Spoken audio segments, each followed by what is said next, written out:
प्रभु यीशु के सामर्थ्य नाम में आप सबको जय मसीह की। Praise the Lord. आइए आज के मनन के लिए हम परमेश्वर के वचन को निकालें। मेरे साथ गलाती की किताब निकालेगा, अध्याय 6 उसका वचन 9। यहाँ लिखा है, हम भले काम करने में साहस ना छोड़ें, क्योंकि यदि हम ढीले ना हों तो ठीक समय पर कटनी काटेंगे। Praise the Lord, hallelujah. परमेश्वर के लोगों, यदि कोई आपके विरोध में है, आपकी बुराई कर रहा है, आपकी निंदा कर रहा है, ऑफिस में जहाँ आप काम करते हो कोई आपके खिलाफ में चुगली कर रहा है, क्या करेंगे आप? उसके प्रति आपका हृदय कैसा होगा? शायद आप कहेंगे कि मैं कितना भी बड़ा धार्मिक व्यक्ति क्यों ना हूँ, मेरे मन में उसके प्रति बुरी बातें आएंगी, मैं क्रोध से झल्ला उठूंगा। ये बात सत्य है, मानव प्रवृत्ति है ये। लेकिन परमेश्वर का वचन कहता है कि हम भले काम के लिए तत्पर रहें, भले काम के लिए तत्पर रहें। जब आप भलाई करते रहेंगे, याद रखिएगा, हो सकता है आपके विरोध में काम करने वाले लोग आपके खिलाफ में बुरी बातें करें, पर परमेश्वर, बाइबल का परमेश्वर कहता है आप भलाई कीजिए। जब आप भलाई करते रहेंगे तो होगा क्या, जबकि वो सामने वाला तो बुराई कर रहा है। बाइबल कहती है जो मनुष्य बोता है वही काटेगा। तो जिसने बुराई बोया है, चाहे वो आपके खिलाफ में किसी और के खिलाफ में, उसको बुराई ही काटना पड़ेगा। और यदि आज आपने भलाई को बोया है तो आप भलाई को ही काटेंगे। हालेलुया। आपका परमेश्वर वफादार है। वो कैसे भूल सकता है कि आपने भलाई को बोया है? वो कैसे ये बात को नज़रअंदाज कर सकता है कि आपने धार्मिकता को बोया है? तो प्रभु के लोगों, जैसे एक ज़मीन पर अगर आपने अच्छा बीज बोया है तो वहाँ पर बुरा फल नहीं आएगा, क्योंकि बीज अच्छा है तो फल भी अच्छा रहेगा। हालेलुया।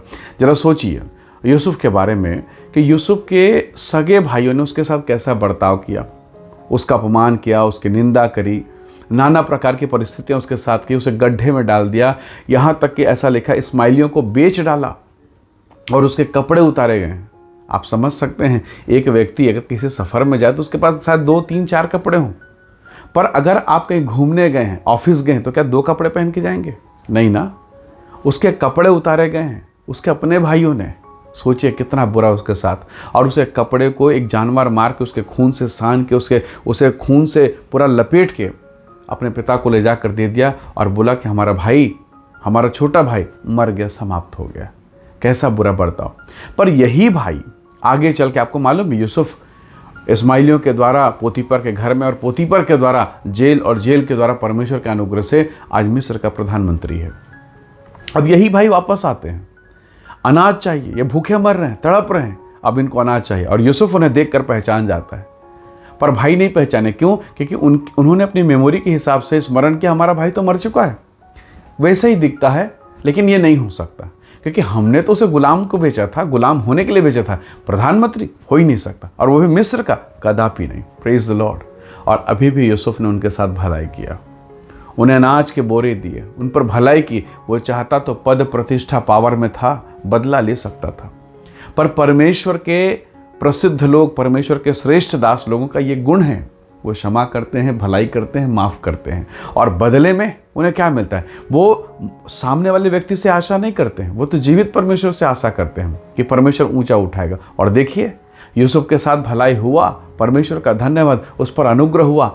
यद्यपि उसकी मृत्यु हो गई, पर हड्डियां कनान पहुंची। Hallelujah, praise the Lord. तो प्रभु के लोगों, भलाई करना मत छोड़िए किसी भी परिस्थिति में। ये कठिन है, मैं जानता हूँ ये बहुत कठिन है, बहुत मुश्किल है, पर बाइबल का परमेश्वर इस बात को पवित्र आत्मा में होकर लिखवाता है। यहाँ लिखा है साफ साफ, भले काम करने में साहस ना छोड़ें। इसका मतलब है उसके लिए साहस की आवश्यकता है। इसका मतलब है आप भलाई करते करते एक दिन थक जाएंगे। पर वचन में लिखा है नीचे के भाग में, यदि हम ढीले ना हों तो ठीक समय पर कटनी काटेंगे। Praise the Lord, hallelujah. तो प्रभु के लोगों, भलाई में लगे रहिए। दाऊद प्रभु का भक्त, भजनकार, बहुत सुंदर गीत लिखने वाला, बहुत सुंदर आराधना करने वाला। लेकिन जब इज़राइल के पहले राजा शाऊल को दुष्टात्मा पकड़ा तो ना तंत्री, मंत्री, कंत्री, कोई उसे बचा नहीं सका, अकेला दाऊद। किसी ने बताया कि ईशा का एक बेटा है दाऊद, अगर वो आके वीणा बजा दे, वो आराधना कर दे, दुष्टात्मा भाग जाएगा। और ऐसा हुआ। पर इसके बदले में क्या हुआ? आप आगे भविष्य को उसके देखिए, आगे इतिहास पढ़कर देखिए। शाऊल दुश्मनी मोल ले लेता है। उसने कितनी बार दुश्मनी करी, पर दाऊद को 2 बार मारने का मौका मिला कि उस शाऊल को घात कर सके, लेकिन दाऊद ने परमेश्वर के अभिषिक्त पर हाथ नहीं उठाया। रिजल्ट देखिए, शाऊल खुद ब खुद मर गया और दाऊद का स्थान ऊंचे पर पहुंचाया गया। वो इज़राइल के सिंहासन पर विराजमान हुआ। Praise the Lord, hallelujah. तो प्रभु के लोगों, आपका दुश्मन आपके खिलाफ में, आपके विरोध में कितने भी बातें करें, आपके विरोध में कितने भी लोग खड़े हो जाएं, परमेश्वर का वचन कहता है, रोमी किताब 8:30-31 को पढ़ें तो लिखा, यदि परमेश्वर हमारी ओर तो हमारा विरोधी कौन हो सकता है। हम परमेश्वर के लोग हैं, हम परमेश्वर पर भरोसा करें, निसंदेह स्वर का परमेश्वर आपको आशीष देगा। इसलिए मैं जानता हूँ, मैं महसूस कर सकता हूँ कि आप बहुत सारी तकलीफ और पीड़ाओं से होकर गुजर रहे हैं, बहुत सारी समस्या जिसका शायद कोई समाधान दिख नहीं रहा है, लेकिन समाधान तो होगा, परमेश्वर के पास होगा, क्योंकि उसने कहा मुझ यहोवा से कोई काम कठिन नहीं। इसलिए भरोसा कीजिए, उससे कोई काम कठिन नहीं है, वो सब कामों को आसान करना जानता है। इसलिए एक छोटे बच्चे के समान आइए हम समर्पण करें और कहें, परमेश्वर मैं हर एक विरोध और बुराई के बीच में भलाई करना ना छोड़ूं, ऐसी तो सहायता कर।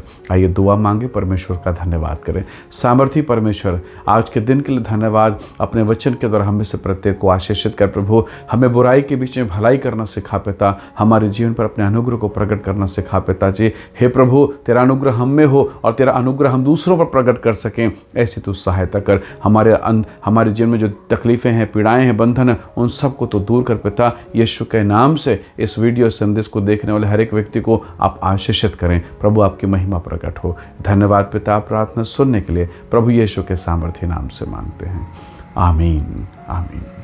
प्रभु आप सबको बहुत ऐसे आशीष दे। Praise the Lord. जय मसीह।